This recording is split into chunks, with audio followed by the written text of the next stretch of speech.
Miami, Miami, Miami, Miami, Miami, Miami, Miami, Miami, Miami, Miami, Miami, Miami. It feel like Miami.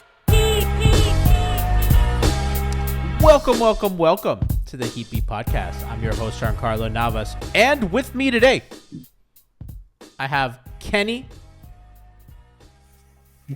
What's up, man? I'm trying to maneuver through this goddamn hurricane because I'm going to be driving through the entire state of Florida trying to avoid a hurricane. So good luck to me. But anyway, how are y'all doing?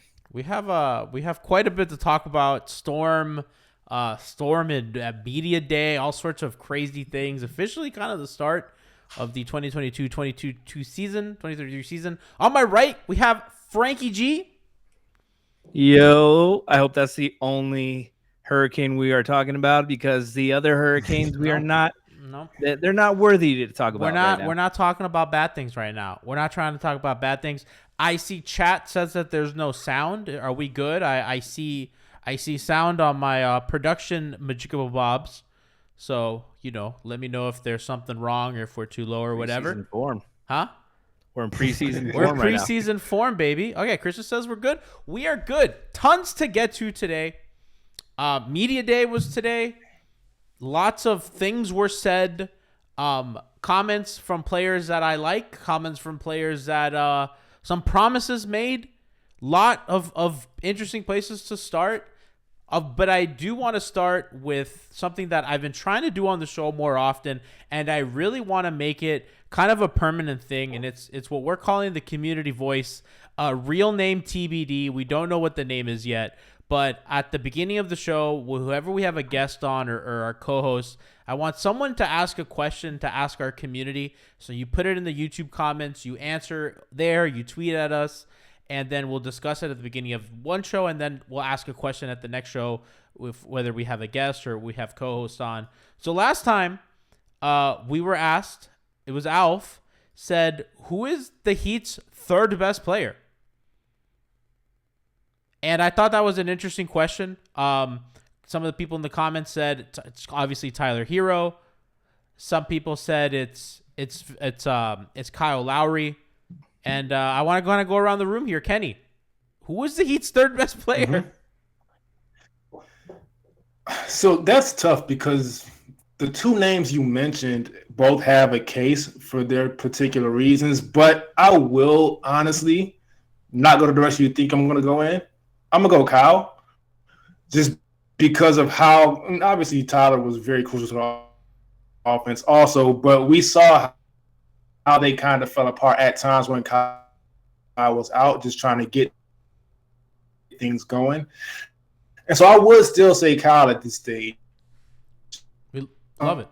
Tyler's obviously right there with him. Like I said, it was a difficult decision to make, but I would say right now Kyle. Franky, succinctly, quickly, quick hitter. Who is the Heat's third best player? Was like last season? Now, going into 2022-2023. I hope it's Tyler. Who do you think? I think Tyler's gonna be. I think Kyle's the more important because of the offense. Like Kenny says, the offense kind of fell apart without him. But if Tyler is more important and is a better player there, then I think the Heat are in a good position. And I think that's well said. So Kenny mentioned Kyle Lowry, and I think it's important to kind of get into. I think would you say that he was the story at Media Day today? I would say so. I think so. And not. I think so. Everybody was looking for the weight and stuff, see how he comes in to camp in shape. And he obviously slimmed down a lot. We've seen videos and pictures of him. So we kind of expected this. We've kind of known for so it wasn't too much of a surprise. But the comments about it and stuff, and the in response to what Pat said, has definitely ticked people off today. So we have the sound for you. courtesy of Will Manso, who asked Kyle the question. So I'm gonna play it. We're gonna react to it. I have not heard the sound yet, by the way. I've been off of Twitter a lot today, so I kind of logged on and I saw a lot of people really angry at Kyle. So I have not heard this sound yet. I'm gonna hear it for the first time with the audience. So let's hear what Kyle Lowry had to say about his offseason work. How much of a challenge, even after all these years, do you take that and use it to try to come back even stronger? It doesn't bother me or I don't take it a certain way because I'm going to train how I always train. I'm always going to do what I need to do in the off season. So, when people have their comments, they have their opinions, but it doesn't change what I do. It's not going to affect my personal journey. My personal journey is to go out there and be the best individual basketball player that I can be. No one, is going to make me do or say something to make me do a certain thing. I'm going to always try to be the best version of myself every year, no matter what, and that's always been that way throughout my whole career. Do you care? Do you hear it? Do you hear it? You hear everything. You look at everything, but they're like, you're on TV, right? I can't say what up, but I mean, opinions. Everyone has their own opinions. They're just like something you have on your body. Everyone has one. Exactly. Who cares? Everyone's. That's what our world has come to, though. It's everyone's voice and opinion is out there, so it's great.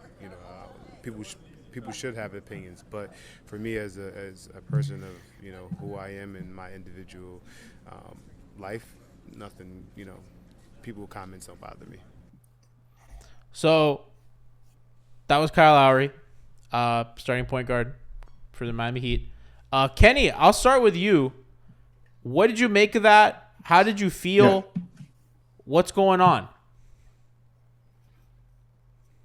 So a couple things. One, and I'm glad this came up because I really haven't liked the conversation surrounding Kyle's weight all summer. There's been a little too much emphasis on it. What happened? You can't hear me? G, can I hear you? Can you talk? Yeah. Hi. I can hear G fine. I can hear Kenny. Oh, what the hell? Keep on going, Kenny. But yeah, so I haven't liked the conversation surrounding his weight. It's been a little too much emphasis on it. And I know it's instinct to go with the Heat culture thing because we are Heat fans. I've been a Heat fan since preschool. But sometimes we got to look at these players and, if Kyle last summer retires and never plays for the Heat, he's a Hall of Famer anyway. And so I think he needs to lose weight and in shape. He'll be like this, whatever the case is. We know why he wasn't in shape. He had a bunch of personal stuff going on. And so I'm more on his side than accomplished. And so he doesn't really need the challenge at this stage. So I get it. Just stop asking me about my weight. I'm good. Franky, where do you stand? Well, I'm not sure what Kenny said. I literally could not hear him. So. I'm just gonna say I think this is really a non-story. I feel like people are sort of used to athletes coming into camp and responding to something Pat said, and you use Tyler as an example and how he used what Pat said to motivate him, how he's got to earn it and stuff like that, and he come in better shape, got stronger. And yeah, Tyler,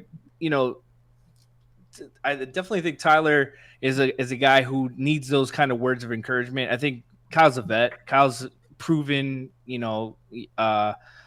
throughout this league, he's got a Hall of Fame career. He's won championship. He's got gold medal, or he's played highest stage at every level.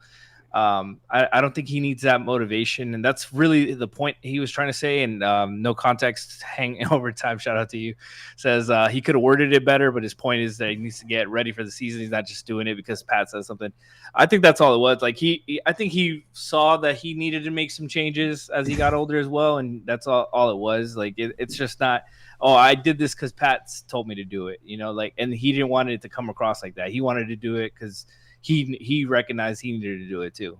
I think Heat fans are used to guys just falling in line, and I think Alonzo really set that trend. Dwayne obviously very rarely lashed out at the organization in any way. Even a guy like Jimmy. I guess Jimmy tried to fight the head coach last year. Exactly. You know what I mean? But Heat fans, I think, are just used to guys saying yes sir, no sir. And Kyle came into camp in shape. Kyle came in. He lost the weight that they asked him to lose. Whether, he's a proud dude and says, I'm not doing it because Pat told me to. I'm doing it because I'm a professional or whatever. I don't understand why Heat fans are upset at him. I just listened to the audio, and like I said, I'm hearing it for the first time with everybody. I don't really understand I saw someone in chat say, like, I don't really like that. And a lot of people were like upset at him. And I really kind of don't see the non-story. He came in shape. He did what they were asked of him. And I think people forget that Kyle's a dude from Philly. Like, he's a proud dude. He's not taking shit from other people. So I don't really understand the fan base does not like him. It's been that way for a while. I think that they wanted him to be something that he isn't. And that's fine. He's not, and that's kind of the history of his career. Carteliana says you have to see it, G. It's very dismissive. It's weird. Carteliana, I'll say this. If you're going through a lot of personal things in your life and your boss is like, yeah, you got fat, I think that's pretty dismissive of Pat. So if Kyle has a little bit of bite because he was going through some pretty hard stuff, and if your boss told you that, hey, you gained some weight, or you're not doing your job as well as I think you should be doing your job. And by the way, the second half of the season, Kyle played very, very well. He got almost up to 40% shooting for the season after he started really bad. He was shooting, I think, near 50% for a month or two. Really got them. He really helped them maintain the number 1 seed when Jimmy and Bam got hurt. So I thought, despite the circumstances that happened in his life, he played very, very well. He did get hurt, unfortunately, in the playoffs. It was a bad hamstring injury, and even then, he gutted it out and played. And then he lost the weight that he was asked to lose. So, chat's like, oh, you're just defending him, or it's blah, blah, blah.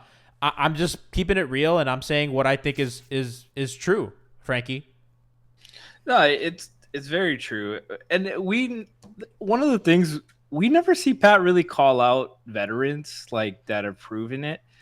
So this was kind of, he did with Shaq though. He does it some. But I mean, Shaq was a different case, and they were like, there was more going on there, and Pat was also his coach, so he was more directly involved.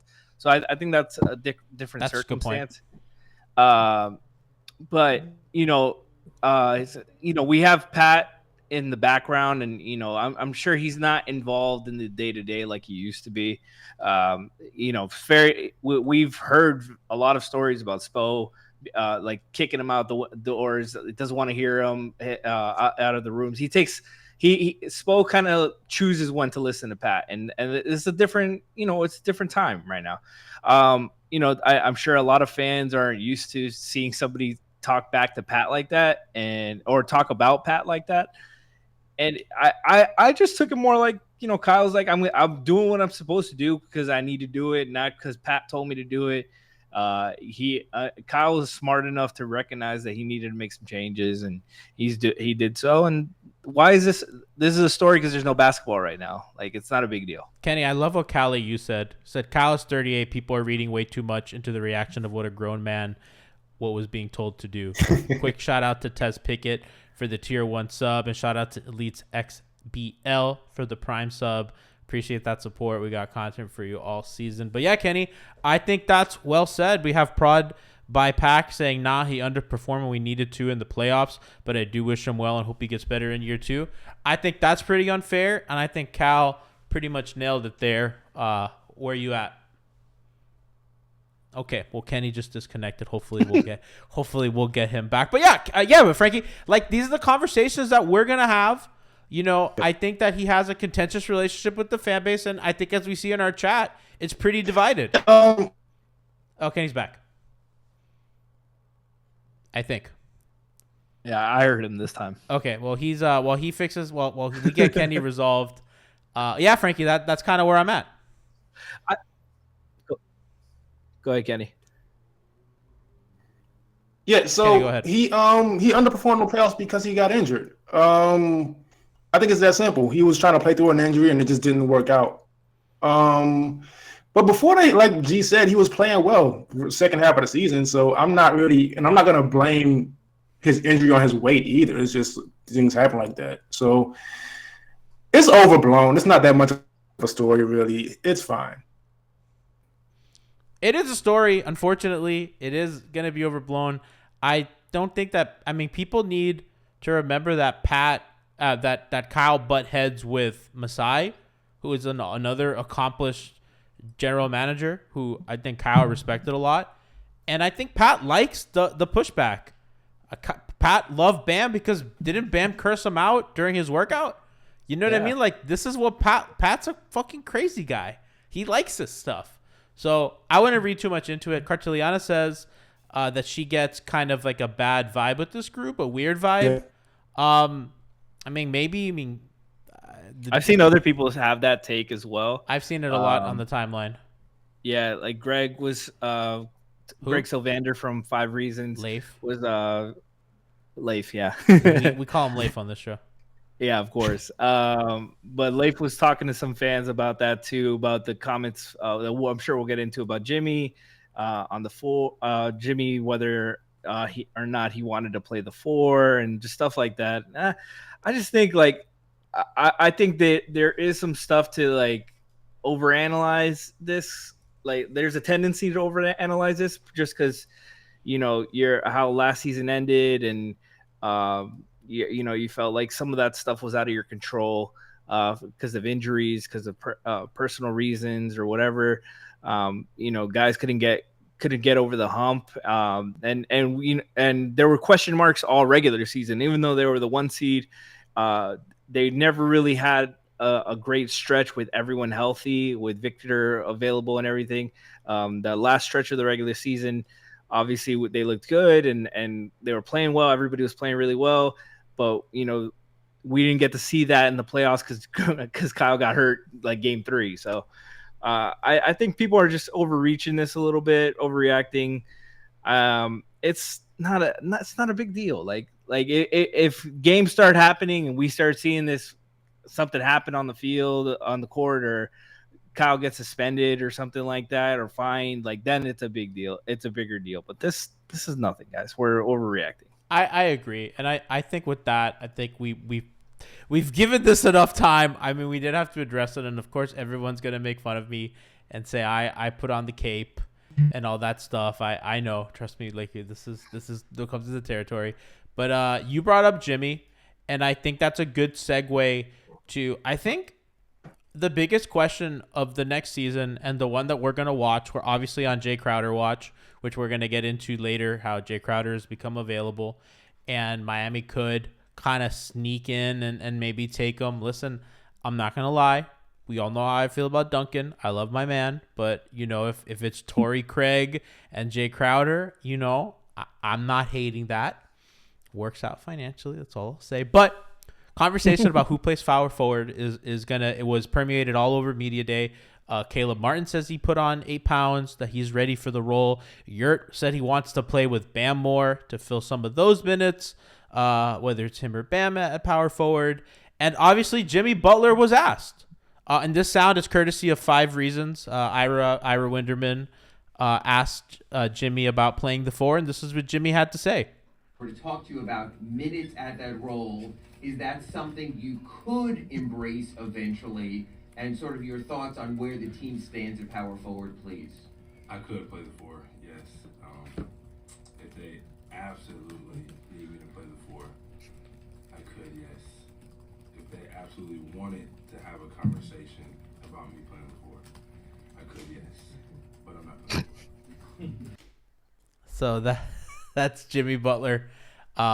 Sounds like, I think that's every player. When you have to ask them to play up a position, he can do it. It doesn't sound like he wants to do it for a long time. And I think, Franky, that's kind of where we've been all season. All off season. Jimmy also says he's doing things to screw with the internet. So, like, he's talking about his hair and stuff, why he came to camp with the extensions and why he says some of the things he says. He just likes to have fun. Like, I think... with Jimmy, I take his comments a little bit more seriously, even though he did say that, just because of the blow up. And we know when Jimmy's upset, like it affects his attitude and his behavior and stuff. But, I'm sure they'll have a conversation with him about it if they feel that's the best thing to do. And if Jimmy agrees, then I'm sure he'll play along. But ultimately, I know Kenny's a big proponent of Jimmy at the 4. I love closing with it. I don't love doing it all season because I fear the wear and tear on it. I feel it will hurt the team ultimately in the playoffs. I don't feel like that's a great way to save Jimmy for the playoffs. So I think they, even if they get a spot starter, bring Luke Babbitt back, it's something like that. They need something to make it happen for the beginning of the season. Kenny, did you kind of come to the same place as I did with the Jimmy comments, or do you think we should not read into it at all?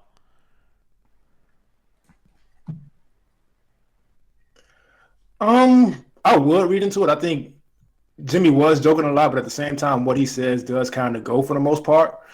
And so, I guess we just pivot. We'll see what Caleb looks like there. We'll see whether it's Hayward, Highsmith, whatever the case is. But I think if the team goes on like a rough enough skid and they need Jimmy there, he'll do it. But for right now, he says he's not. I think that they'll try other things, and I think they'll do it by committee. I think SPO teams have kind of done this in the past with other positions. They used to have backup point guard by committee. They've had backup center by committee. I think it's a little common in the SPO era where there's just like a fucking huge hole in one position. They always have an excess of guards, though. Sometimes they're not point guards; they're all shoot first guards. So it depends, but that's kind of where they are, and I think that they'll kind of scrap together. Caleb, Kenny seemed excited for the role. That's your boy. That's what you've been wanting. Yeah, that's something I think can also work. I mean, because PJ was a huge loss, and I'm not gonna discredit all he did because he is one of my favorite one-year players in Heat history. I will say that, but the opportunity to put Caleb there does open up some more stuff. He's able to knock down shots from the wings and from the top of the key. He's able to attack those closeouts. The spacing won't be as much of an issue. I think I was listening to 5 and 4 because I'll do that again now. They pointed out he was a really good shooter last year also. And so I think that can work. And so I think it can work. If it doesn't, they have to figure something out. But I think it'll be fine. If it's Caleb. I think the Jay Crowder stuff is pretty interesting. Franky? I think so too. Caleb, with Caleb replacing PJ wouldn't be too bad most of the time. Especially the matchups where PJ was guarding a guard anyways, like a Harden or a Trey, something like that in those kind of matchups. Because Caleb can guard smallers, and that's probably where we like him best because he's got a little bit of size and he can play big against the small, and that helps. And his athleticism, he does good switching. He can go play over screens, go under screens, contain. He can do a little bit of everything. What I'm really concerned about is more of the offense, and Brady Hawk said this on 5 on the Floor that the Jimmy, Bam, and Caleb numbers weren't that great defensively or offensively, which was surprising to me. You want Caleb to be able to create some help create some turnovers, get out and push. I'd like to see that with Kyle a little more because Kyle's more their outlet guy and see if they can create some havoc there. But I also really like Caleb off the bench. I'm not upset about Max at the 4, honestly, because he's got some size, he's got some strength, and he's not that fast and athletic anyway, so he's not as a disadvantage. Like we've seen him body up some big guys anyway, some 4s and wings, and I think he can hold his own. And you can do a lot of things with Max at the 4. Offensively, so I'm intrigued by that more so than other options. So the numbers with Jimmy, Bam, and Caleb, they're -7 per 100 possessions, about a 110 offensive rating, which is fine, and then a 117 defensive rating, which is a catastrophe. Damn, they're worse on defense. Holy shit. The offense doesn't concern me. That's interesting. The offense doesn't concern me as much if Caleb is a decent shooter, which he was last season, but the rebounding is I imagine it to be really, really bad. Opponents' 3-point shooting was actually their defense held up. What the problem was, on twos, they're leaking. They're allowing almost almost 66% on twos. But, guarding the perimeter well, 33% on threes. So, but the rebounding is really where I feel that hurts. And I would imagine that if we look deeper, that number, that 2-point percentage is a lot of offensive rebounds. And you're just going to be small. And this team already kind of hemorrhaged rebounding last year. I think that they started off really strong. And as the season kind of wore on them and injuries and everything, they just became a worse. I believe that they're one of the worst rebounding teams from All-Star break to the end of the year. Now, obviously, that doesn't matter as much in the playoffs when you can force teams to play you down to your size and all that. But during the grind of the regular season, you're going to play a lot of Detroits or a lot of Minnesotas or a lot of really young, springy, athletic teams when you're on, 3 games in 4 nights or whatever. And you're going to be slow and you're going to be sluggish, and those rebounding numbers are going to get worse and worse and worse. So Cardilliana says rebounding would be atrocious. Absolutely agree. But that's kind of going to be the thing of the season. Are you guys in, Franky, on a Jay Crowder deal? It's kind of touchy because really Duncan is the only contract that makes that work. The problem with trading Duncan is he's really your big ticket to get a bigger player because of his big salary. He's the only way you can match a bigger salary. So obviously trading him for Jay Crowder really takes you out of any sweepstakes for any star player.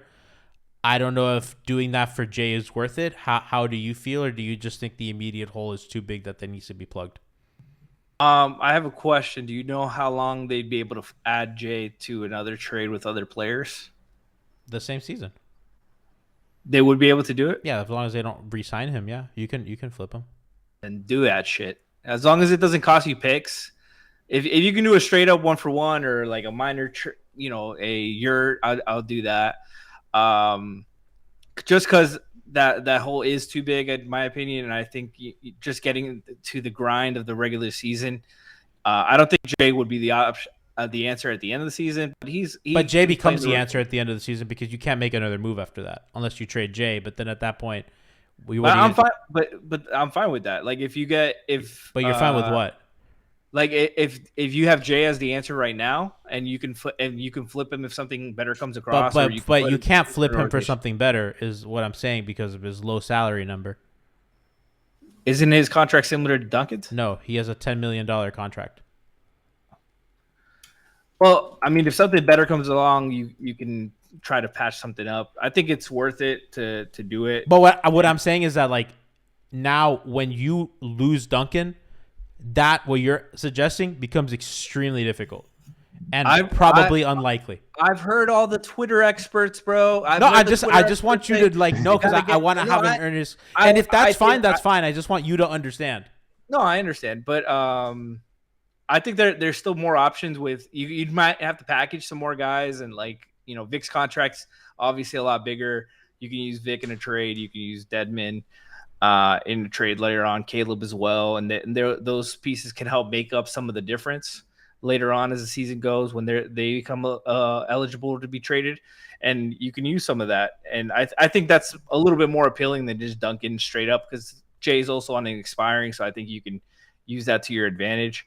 But I've heard Twitter experts all day, all off season saying that they needed it to trade Duncan right away, and otherwise that salary is not going to be useful.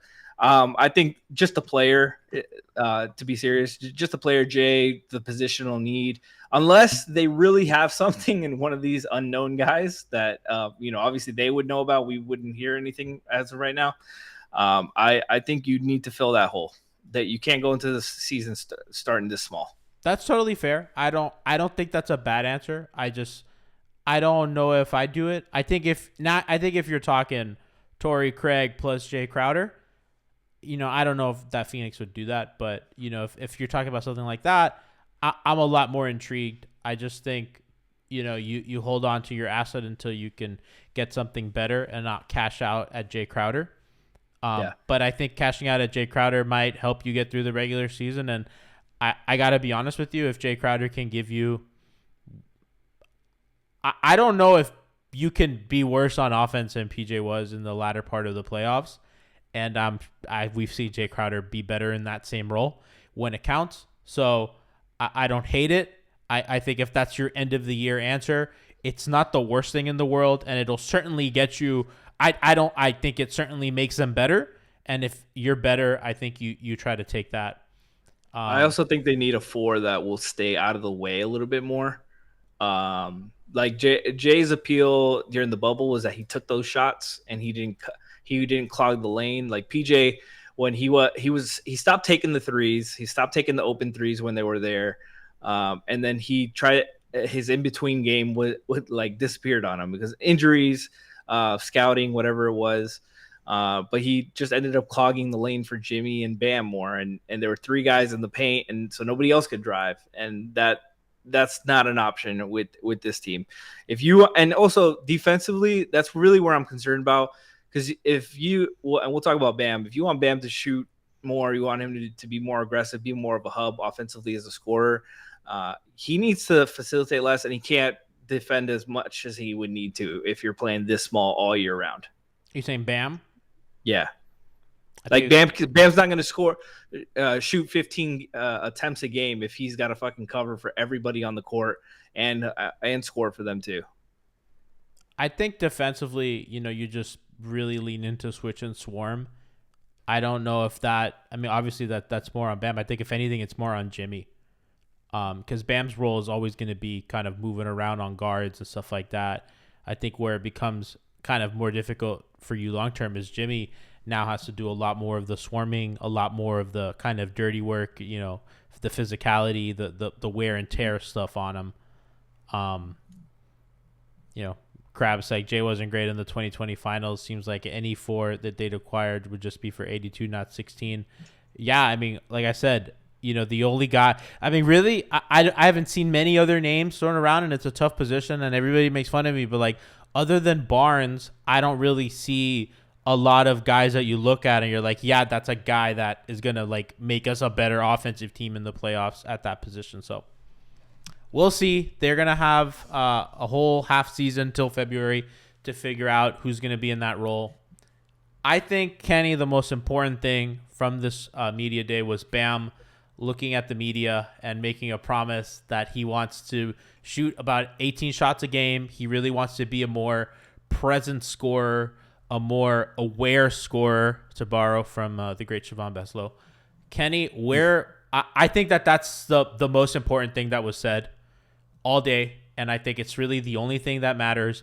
And I think any title hopes, given the fact that they got a little worse this offseason, is going to come from that. Mm-hmm. Yeah, so I think there's 2 things with that. So on one hand, that's going to depend on, but if he actually does it, it's going to depend on how often he plays with Tyler, because Tyler's probably the best at setting him up outside of Kyle. And so if he plays a lot with Tyler, it's possible to get those 18 shots. However, they're acclimating Victor Oladipo this year. Victor Oladipo needs his shots. And so I would love to see it from Bam because he's so efficient that more shots can only lead to good. But I wouldn't be mad if it doesn't happen because, like I said, they have to also acclimate Victor Oladipo. There's a lot of guys who need a decent amount of shots. And so I'm good with it either way. But, hey, 18 shot per game, Bam would be great in my book. So, to your point, Bam plus Tyler, Heater plus almost 11 with a 116 offensive rating and a 106 defensive rating. So, really, really solid. Opponents are shooting 30% from 3 against those lineups and 54% from 2. So unlike that's 10 points lower than the Caleb, Jimmy, and Bam number. And then just on their end, shooting 55% from 2, which is really good, and then 38% from 3, which is really, really, really solid. And a lot of that takes into account, kind of some of the other the shooting woes that they had earlier in the season. So kind of goes in hand with that. Franky, where are you on that? Is it more empty words from Bam? Because if I had a nickel for every time he told the media that he was going to be more aggressive, I'd have money for 1 Bitcoin probably. For this, we've heard Pat call Spo out on this, and we've heard Bam obviously time after time say he's going to get more shots and stuff. I want to see Spo. Where are these shots coming in the offense? Is it Bam having to just decide he's going to take more, or are there going to be sets run to get him the ball in advantageous position, in advantageous scoring opportunities, going downhill, in movement. I want to see him, like, is it just Bam isolations? Is it just DHOs? More like, what are we doing to get Bam the ball to be a scorer and to be aggressive? Like, how are we making this happen? We talked a lot about the post splits last season where Bam would isolate about 16 feet out, and they'd be running some off ball stuff, and he's looking for cutters. He can also go one-on-one there. I like those sets that just occupy the help. We saw Bam struggle driving against Horford and having Robert Williams sitting in the paint because PJ Tucker wouldn't shoot threes. We can't afford that anymore. What are they going to do to get the off-ball attention off of him? How is he going to catch the ball in good opportunities to take a mid-range? Is he getting an off-ball screen to catch it in rhythm? What are they doing to help him? Because I haven't seen that from Spo since Bam's been here enough. We've seen him take advantage of the cutting and stuff. Bam was a really good isolation player last season. I would love to let him go one-on-one a lot more. And I hope Bam's worked on his ball handling and finishing through contact. He's always had a great free throw rate, so he can get to the line at will. Early offense, I'd love to see that too.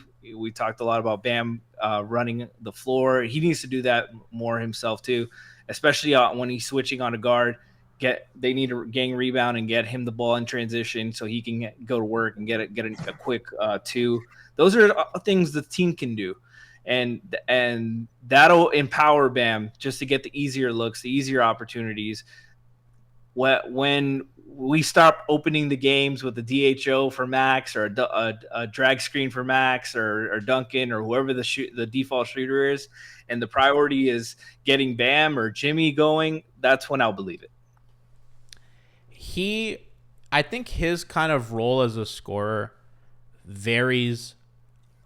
I don't even know how to say if it's like varies from game to game or from like, it's muy temático with the way he wants to score. Sometimes he's very committed to being a roll man in the pick and roll, which I think he's pretty good at, pretty devastatingly good at, I should say, especially with the spread floor. I think when he wants to shoot more, I don't even like the way that looks sometimes, because on the short roll, he'll try to shoot a jump shot, and a lot of times it comes at the expense of going to the rim. I've said a lot on the show, and I think I've been pretty consistent that I think where his basket should come from, or at least where he should take more shots, is facing up on the mid block, taking a hard dribble and going to the basket, a la Amari Stoudemire. I know that he's not as explosive or as skilled as Amari. I'm not saying that, but I do think he should try a little more of that, because I think that's a position on the floor where he can really use his speed as an advantage. I don't think he's a 3-point line to restricted area kind of scorer. I think that there's just too many counters to that, and I think that can go too wrong. I don't think his handle's as good as I think Heat fans like to believe it is. But what he does, with one dribble, how quick, how strong, how crafty, how quick he sees the floor. When there's help, he can dump pass or pick it apart or any of that. That's the stuff where I think he is incredibly deadly at, and that's where I want to see more of his shot diet come from. That might bog down the offense a little bit, but you can do creative things. I know Franky talked about kind of post splits and all that. You could do a lot of that like the Warriors. You can run several pick and rolls or handoffs, getting him into that off a switch. If teams are going to switch against that, you can punish a front if he becomes too deadly on that as well. And I think he's obviously a really good lob catcher and finisher with Kyle. So there's a lot of ways he can do it, and I agree with almost everything that Franky said. Kenny, we've seen the ways that this looks. I think fans sometimes want him to be like Durant or Kobe, just like pull up a lot from mid-range. I think he should add more of the mid-range, but maybe not make that his primary shot diet.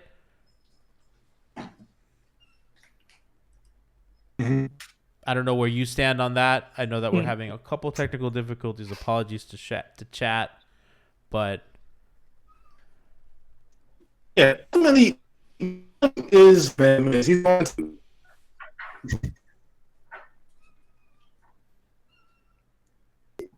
So I think they just have Bam to see fit and rolling.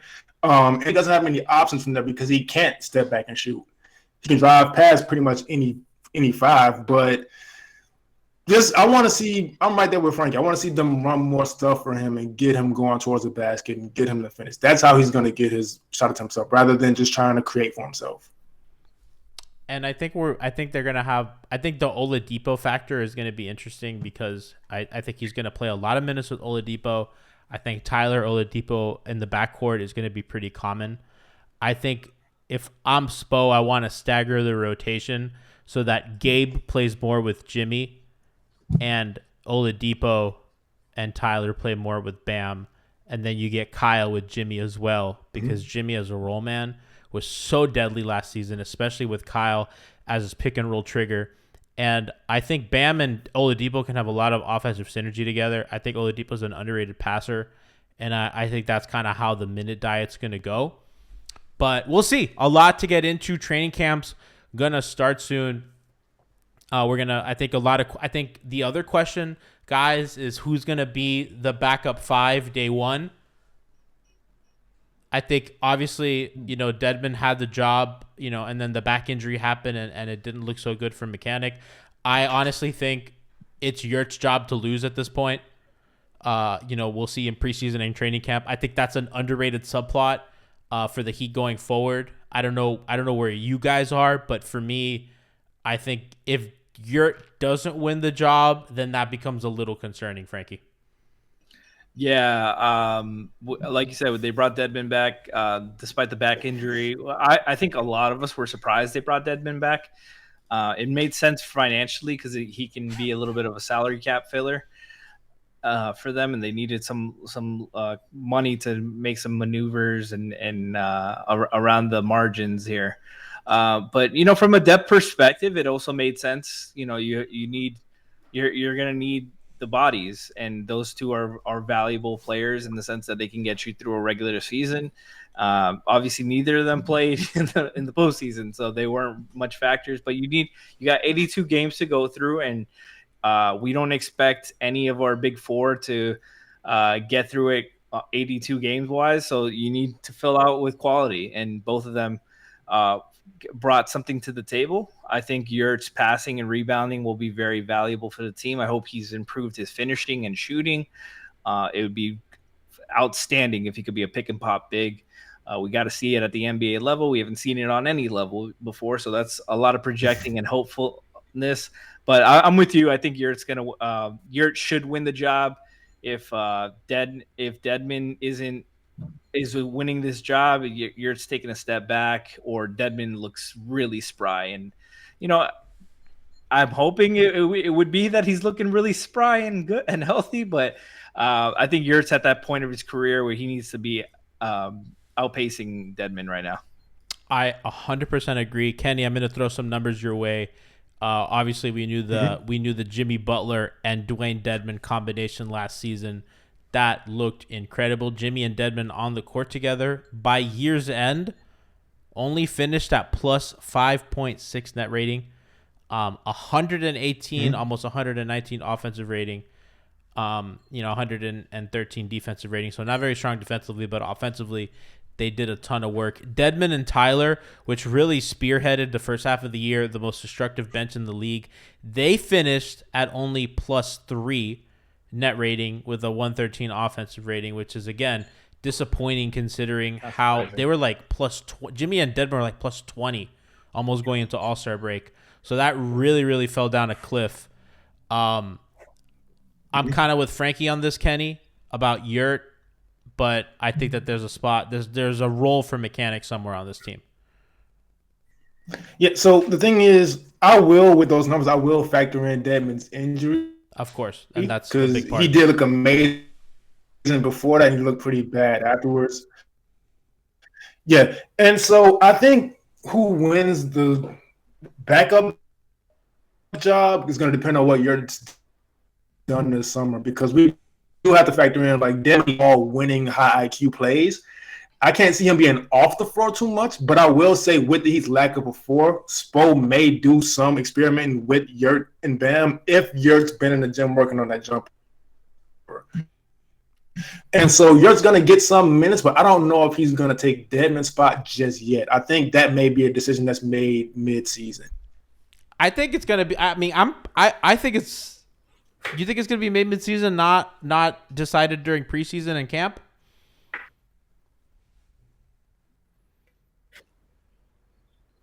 Kenny? Do we lose Kenny? I think I think that's a good sign for himself, healthy and he's still usable. Yeah, for sure. Somebody in chat asked, "What do y'all think about getting Crowder back?" We covered that earlier in the show. Make sure to listen to the pod or watch the VOD. We got pretty deep into that and what any deal like that would look like. No Context Hangover Time says Yurt's been on the gram working on the modeling career. He is very handsome. Between Yurt, Jimmy, and Max, just an incredibly handsome unit right there. Yurt sexy. Yurt sexy. I don't know about Jimmy today with the shaved beard. Yeah, I like it. I like it. I think that guy looks handsome, whatever he does. I think he's like one of the best looking guys in the league. No, he needs the facial hair. I'm with Kenny. I like it. No, yeah, everybody I like can't it. shave the facial You know what's hair. funny? I saw him today and I was like, man, something looks off about Jimmy. I can't really put my finger on it, but like obviously it's not the hair because I'm used to it at this point. And he mentioned he's like, I shaved it all. He really told that to Taylor Rooks. He really showed up to Taylor Rooks like that. Brave man. But you know what? He did tell her, like he told everybody else, nah, it's not whatever. He told her, nah, this ain't making it to the season. Like you're not gonna look ridiculous in front of Taylor Rooks too long. She got that answer out of him. Like they're not making it to the season. I mean, if I was doing a bit and I was doing a bit to be funny and Taylor Rooks wanted to interview me, the bit's over. Yeah, it's a wrap. The bit's over. I have this. But I'm a down bad simp. You know, Jimmy's way cooler than me. I'm not. And Taylor, I'm doing what Taylor Rooks says straight up. Oh no, So- 100%. Yeah.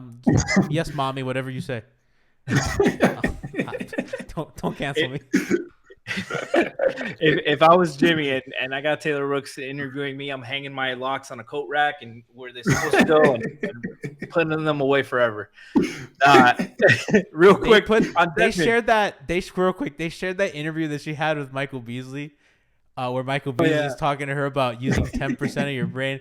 Let me tell you something. That woman deserves a Pulitzer. What a fucking professional she is. As Michael Beasley is trying to eat, like he's like, I don't know what's going on with Bees. I love you, Bees. That interview's crazy, and she's just holding it down as a pros. She's a fucking pros pro, and she's holding it down. No, but that's the thing. Like we can talk about how she looks, and we understand how she looks, but no bullshit. She is the best interviewer out right now, no question, hands down. Oh, she's fantastic. She's what people thought Rachel Nichols was. Facts. Malika Jesus too. Christ. Malika's great. And by the way, Malika, I feel very quietly accruing a lot of people as sources. She's breaking a lot of news lately. I think people just go to her. So shout out to Malika Andrews for really launching her career. We love you, Malika. But yeah, I mean, any other funny things that you guys saw in media day? I saw Max volunteered to play the 4. I don't know how serious that was. I'll take it. Offensively, woo! I heard that Brady Hawk and Alex Toledo played a game of 1-on-1 while Max was practicing. While he was taking shots. I have this on a source report, and I heard that Brady beat Alex. I also heard that a person in the organization asked Brady if he would like to play the 4. That is. But wait though, I'm reporting that. Alex wasn't asked, by the way. Nobody asked Alex. They asked Brady. That's how much better Brady Hawk was. Shout out to Alex, the Short King. Short King. Yeah, we haven't talked about Tyler, I think. Oh, that's right. Yeah, he said. Yeah, we haven't talked about Tyler. No, you're right. He backed off of the I have to start thing. He now talked more in line of how Tiffany Meeks kind of wanted him. Like, I have to earn it. I'll do whatever's best for the team.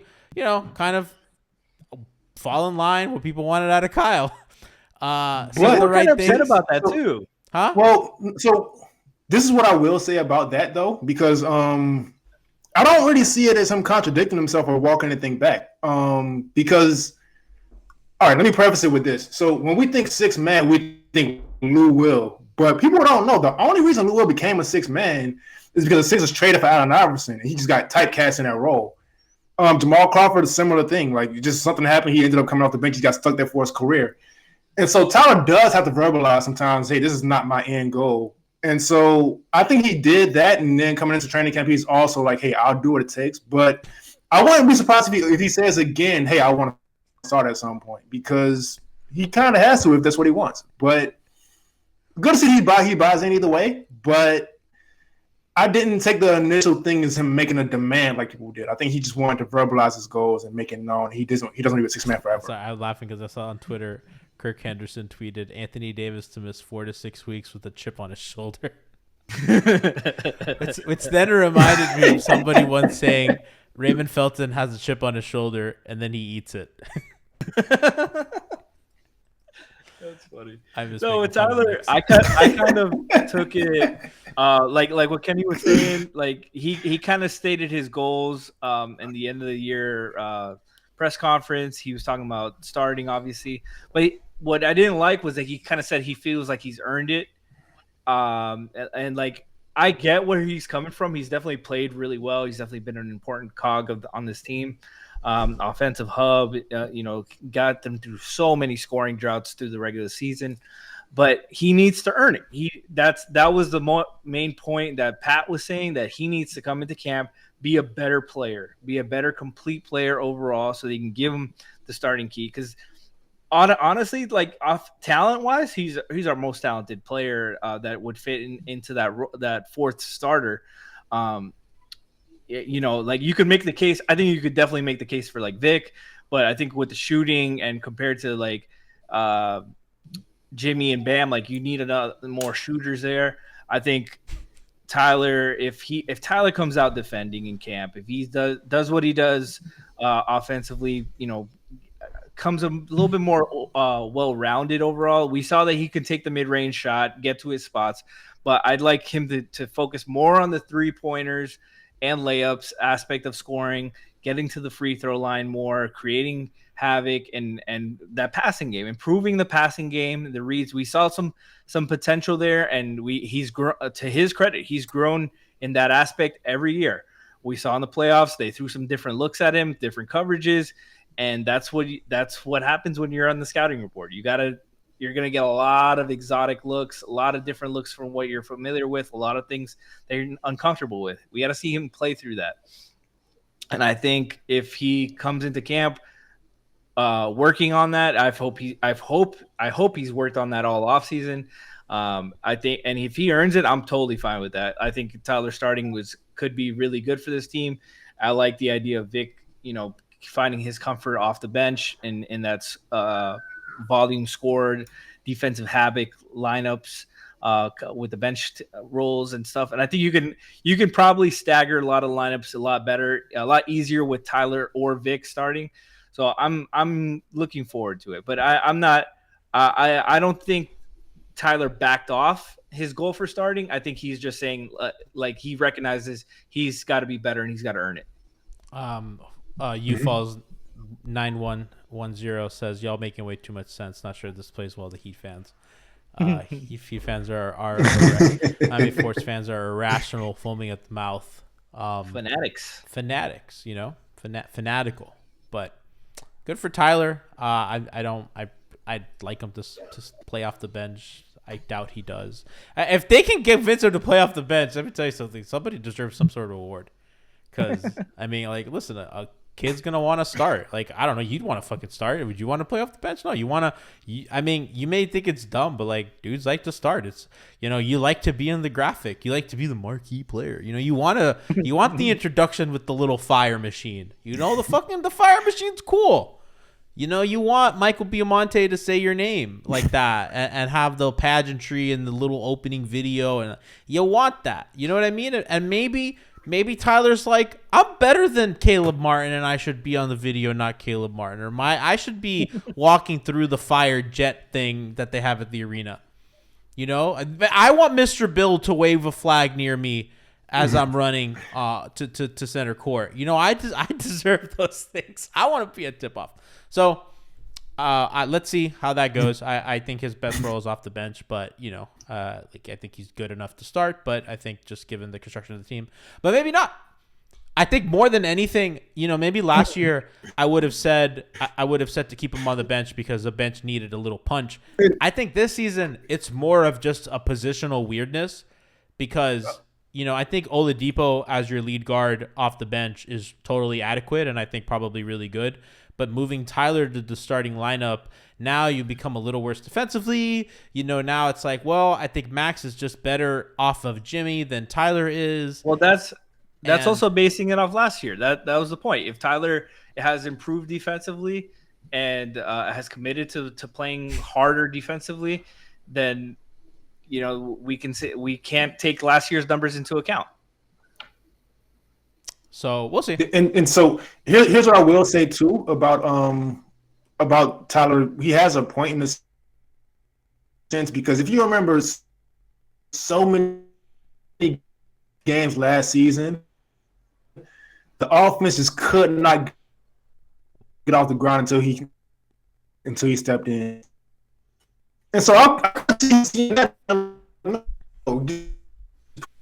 mean, in the beginning, we don't have to put that. Nobody has to save us. I got it. So I get if he feels like I get it. Okay, well, rest in peace, Kenny. Really going down with the Tyler Herro ship, quite literally. So, you know, I think that's going to be fun to see kind of that develop as the season goes on and all that. I think Tyler improving as a passer is probably the next phase of his game. I've talked about this in the past.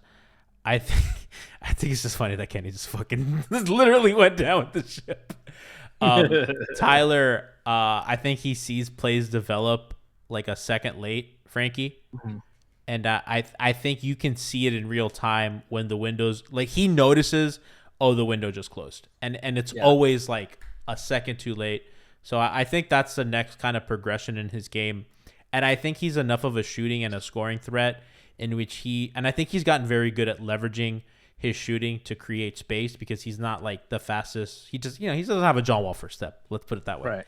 So I think kind of that's the next progression in his game. And I think if he can get there, I know that we haven't talked about his extension, but obviously it's going to be a looming conversation all season. I think the two probably biggest long-term storylines for the Heat are going to be like Bam's kind of offensive improvements as a scorer and Tyler as a passer. And I think Bam's is going to determine kind of how far they go this season. And I think Tyler's is going to determine what that extension looks like. I don't think enough gets talked about his, like I think we have talked a lot about his passing and his, in that regard, the development there. But I'm looking up at his stats right now, and we know there was a huge jump in usage rate, career high. It led the team in usage, I believe. He went from 23.5% usage the year before to 28.8, which was among the league leaders. Like he was really high up there. But what his shot profile changed so much, it went so heavy to the mid-range, and he was very effective there, but I'd like to see it evolve a little bit more. He went from, let's call it 13 shots a game to 17, 4 more shots, and he only took about 1-3 more. So those were all mid-range. All that usage, he took about 1 free throw per game more. I think if you sub some of those mid-ranges for three-pointers, which he'll get more with catch and shoot in the starting lineup. But I'd like to, even his off on the ball stuff, I'd like him to operate more from the 3-point line. I think he'll get the attention of the defense a lot more if he's operating and taking, getting to his spot on the 3-point line and taking those shots and knocking them down at a pretty good effective clip. I think he'll get the attention of the defense a lot more, and it'll help the offense. It'll help his scoring and the spacing a lot more if he's that off. Because we've seen it. We hoped Kyle, amongst besides the passing, the point of the tag defense, the help defense, we wanted Kyle to be an on the ball 3-point threat, and he didn't do that all the time. He did have some games, had some moments, but we need that consistent weapon. And I think Tyler is the obvious answer there. If he can do that, I think that if he's that kind of guy, I think that's an easy and extension guy. And that's going to be a narrative all season, and we're gonna follow that storyline all the way down. Franky, we've come to the end of our show. I believe Kenny has passed. It's gone to a better world.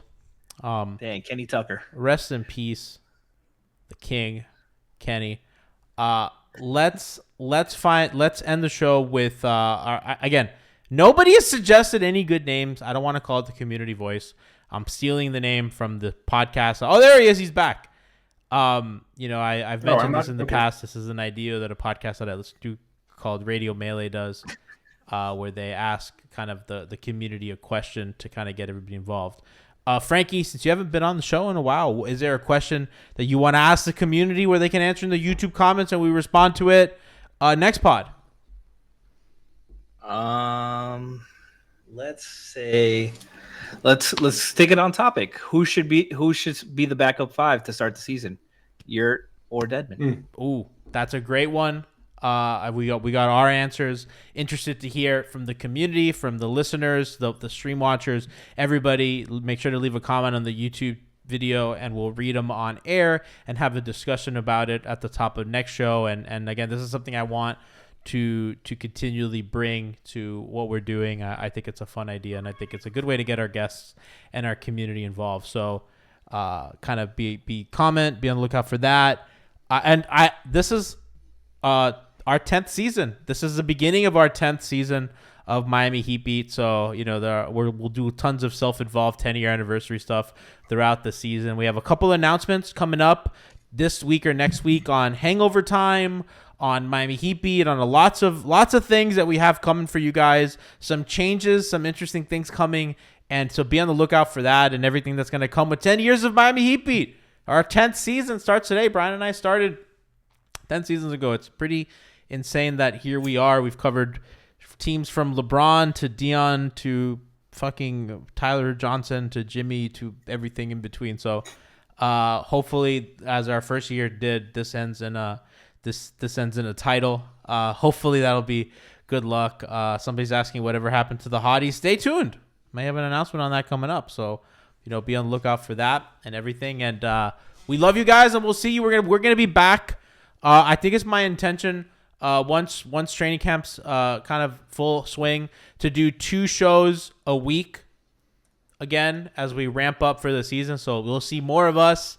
Cartiliana says congrats to Brian and G, I guess. Yeah, we all know that. Listen, Brian is the true mastermind of Miami Heat Beat. Brian has literally never missed on talent evaluation in this business. So shout out to fucking Brian Goins. Somebody said 10 seasons. That's longer than I've been alive. Is that Jack Spurner? Do 10-year-olds know what Twitch is? I think 10-year-olds know what Do they? Yes. 10?